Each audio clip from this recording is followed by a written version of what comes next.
What just happened? We have the United States taking a page out of China's playbook, the US copying China. I didn't expect to have that on my bingo card anytime soon. What am I even talking about? What does that headline mean? What does this mean for you, your money, the assets you own, the stock market? Why should you care about any of this? We're gonna walk through this as quickly as we can and simplify it where we need to. Let's get right into it. This will all matter in a few minutes. Let's just get some context real quick. So halfway through 2023, unemployment, specifically for people aged 16 through 24 in China, we're experiencing a rapid increase in the amount of unemployment. Now, funny enough, when this number started to get really bad, they said, well, we'll just stop reporting it. So naturally, as human beings, we start to wonder like, ooh, they canceled it now? Why now? It's getting really bad. Isn't it best for us to know? And again, there's really two sides to this. One, being fully transparent and honest with your people. Many people value that, obviously. Or two, omitting information that might appear and seem scary on the surface, but isn't really telling the full picture and is just actually hurting people's confidence and scaring people. We're not here to have that debate. This is not politics, and I don't like talking about politics. But the point is, this isn't new. Here's just a basic list of some of the data sources that I found that China stopped releasing, especially when numbers started to trend in a negative direction and get pretty bad. So again, nothing new, just something to note. This has been done many times before, but how is the US stealing this playbook? Well, the BLS, Bureau of Labor Statistics, they report an estimate of job numbers across America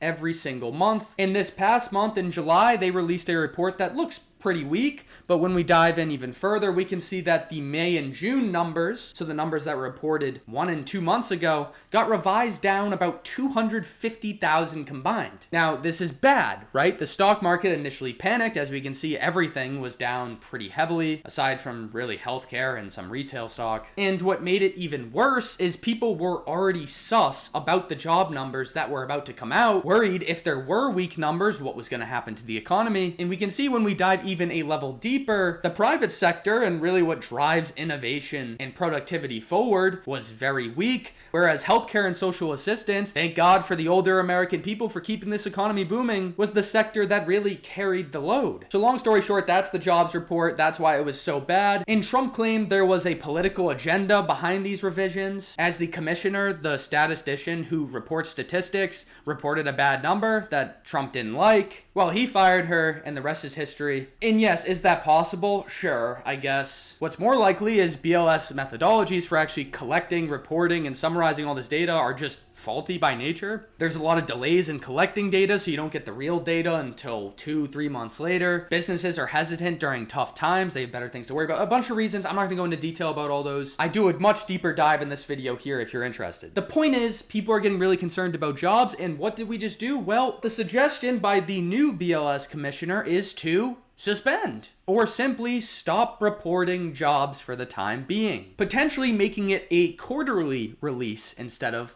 monthly. So just when things are starting to look really bad, potentially dire for the economy and the people, we get rid of them. Get rid of them. Don't worry about it. We'll just tell you in a few months whenever we get the real results. So again, I want to stop here and say, and actually, to be frank, the politics don't matter right now. What we need to focus on is how this could affect you, your money, and the stocks you own. So let's think logically. Let's make this transition. We set the stage for why people are worried about job numbers, but let's bridge the gap. What happens if job numbers actually come in bad and we don't actually see what's happening because the report is delayed and suspended? Let's start real quick with the Federal Reserve. Our good friend Jerome Powell, you might know him as the money printer of the United States. They have two jobs. One, maximize employment, and two, maintain stable prices. In other words, keep unemployment as low as possible and keep inflation moderate to low. Now, one of the main tools that the Federal Reserve has to manipulate employment and inflation is interest rates. Interest rates, as you probably have known or heard, are pretty high, at least in relative history. And when interest rates are high, we have this cycle I like to call the sad cycle. Sad for businesses. Why sad for businesses? When interest rates are really high, the ability to get money, this is a lot of money right here, goes down. Access to money goes away. It becomes more expensive to finance debt. This also applies to you, the consumer. You are more hesitant to take out loans and finance more expensive purchases because the cost is higher. The interest rate on that debt is higher. Now, when this is the case, you are actually less likely to shop at these businesses. When you're less likely to shop, earnings at those businesses go down.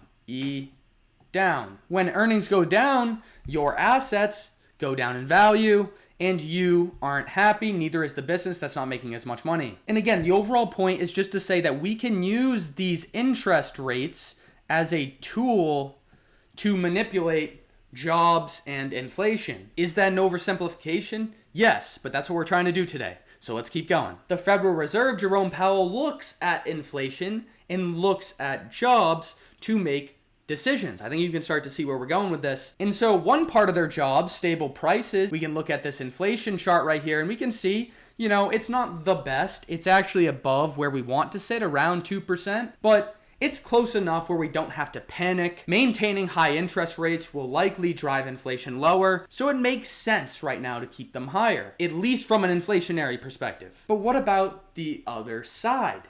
What about jobs? Well, as we know, we actually just had a very weak jobs report. And so this has got the Fed a little nervous. Like, hey, this jobs report was pretty bad. So now markets are pricing in an interest rate cut. In other words, interest rates are going to go lower. Before, the BLS was reporting this number monthly. And so the Fed could look at that number each month and say, hey, we're looking good for this month. We can keep interest rates high. Or, hey, things are looking pretty bad. We should probably consider cutting. So the point is, by the time we get the next report, we're going to be out here.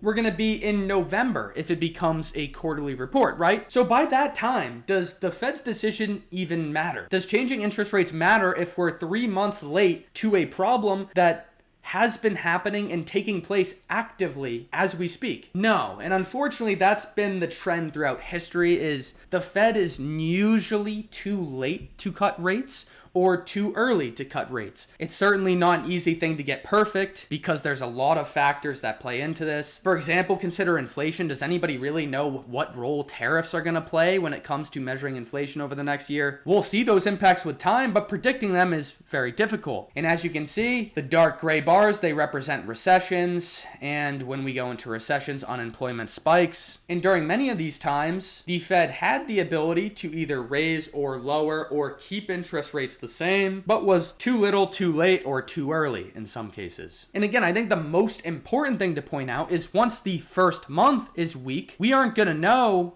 what the next 3 months are until those 3 months are over. So say the first month here is negative, the second month here is negative, and the third month here is well, it's too late because unemployment, as you can see, spikes rapidly. So now the Fed is stuck between a rock and a hard place and is actively being considered by the president for a major lawsuit, not only for being grossly incompetent, but also some other thing that doesn't even really make sense. We won't get into that stuff. That's political. We don't need to talk about that. So what can the Fed do now? They will have essentially no job data for 3 months at a time now. In other words, no idea where the job market is in its current state, only over the last 3 months. And again, this isn't set in stone. This could change. They might still keep the monthly report. They might suspend it for 3 months. They might suspend it indefinitely. We don't know. They're going to make some changes and we'll see. But again, we've been just rolling with the quarterly report assumption. So they won't have data for 3 months. They have a president who's openly just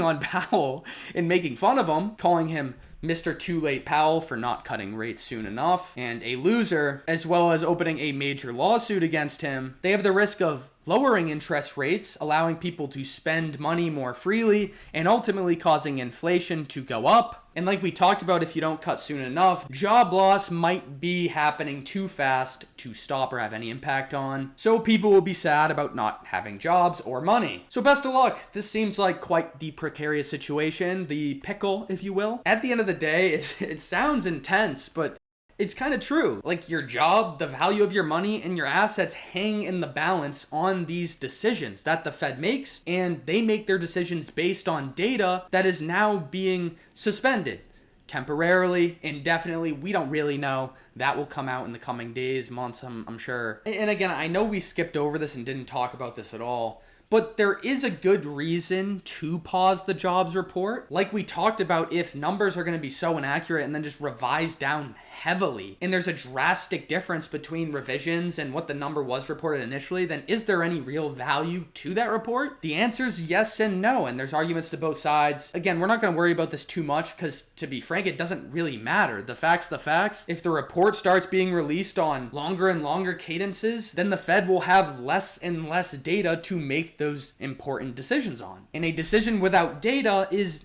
usually a bad one. So in conclusion, the US is deciding to hide data, at least temporarily, especially when things are starting to look really bad. The Fed uses this data to make important decisions that impact people's lives, their jobs, their money. And at the end of the day, the Fed uses interest rates to try to control these variables as much as they can. Obviously, there's a lot more things in play here, but interest rates are one of their primary tools. Cut too soon, people are sad about higher prices. Cut too late, they don't have jobs. And there's been a history of cutting too late or cutting too early that impacts one of the two jobs that the Fed have in maintaining stable prices and keeping maximum employment. They have the history of acting either too early or too late. And so ultimately, we don't really know what's going to happen. We got to take the punches, roll with the punches as they come. What do you think's going to happen? Do you think we're in a situation where it's already too late, where the Fed hasn't acted soon enough to lower interest rates and help people get through a financially and economically difficult time for them? Do you think Trump has lost his marbles threatening a major lawsuit on Powell for doing a disgusting job as the chair of the Fed? Do you think as leaders with these massive economies, it makes sense to hide numbers in favor of potentially reducing the mental strain or the impact on people that are starting to worry a little bit too much about them? Do you think it makes sense to always be honest and always fully transparent with the data that you do have, even if it's not fully accurate? There's definitely a debate to be had there. I think at the end of the day, we can all agree that the stock market doesn't care about any of this right now and just keeps going up. So I hope this helps and gives some insight on the things to come and look out for, especially when it comes to the things that you care about the most: job, money, assets. I wish you the best. Please let me know what you think. Love hearing all the discourse, even if it's negative towards me. I don't really care. I like hearing anything you guys got to say. Obviously, positivity makes me feel a little bit better, but that's okay. It doesn't matter. All right, I'll see you guys in the next one. That's it for me. Peace.